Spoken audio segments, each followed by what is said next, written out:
அனைவருக்கும் என் பணிவாழ்ந்த வணக்கம்.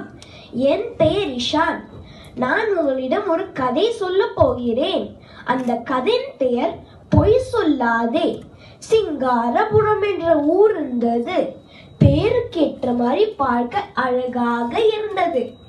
அந்த ஊரில் காளியப்பன் என்பவர் தன் மனைவியுடனும் மகனுடன் வாழ்ந்து வந்தார். அவருக்கென்று சில ஆடுகள் இருந்தன.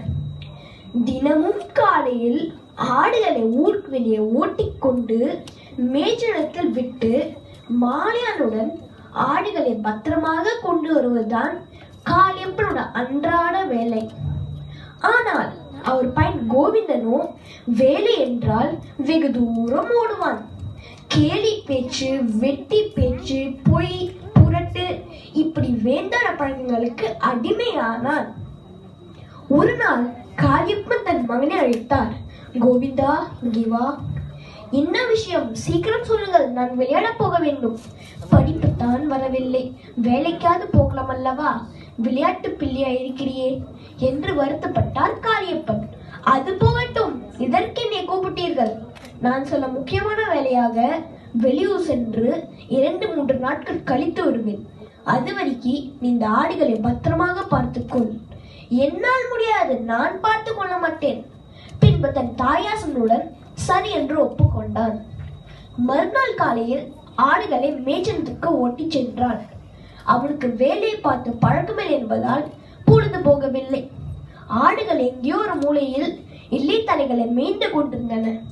தூரத்தில் ஒரு சிலர் வயல்வெளிகள் செய்து கொண்டிருந்தனர். அவருடைய கவனத்தை திசை திருப்பிய கோவிந்தன் திடீரென்று புலி வருது என்று கூச்சலித்தான். அவனுடைய கூச்சலை கேட்டு அக்கம் பக்கத்தினர் அவசர அவசரமாக ஓடி வந்தனர். கையில் கம்பும் தடியும் வந்தனர். எங்கே புலி என்று அனைவரும் கேட்டனர். ஆனால் கோவிந்தனுக்கு எந்த பதற்றமும் இல்லை.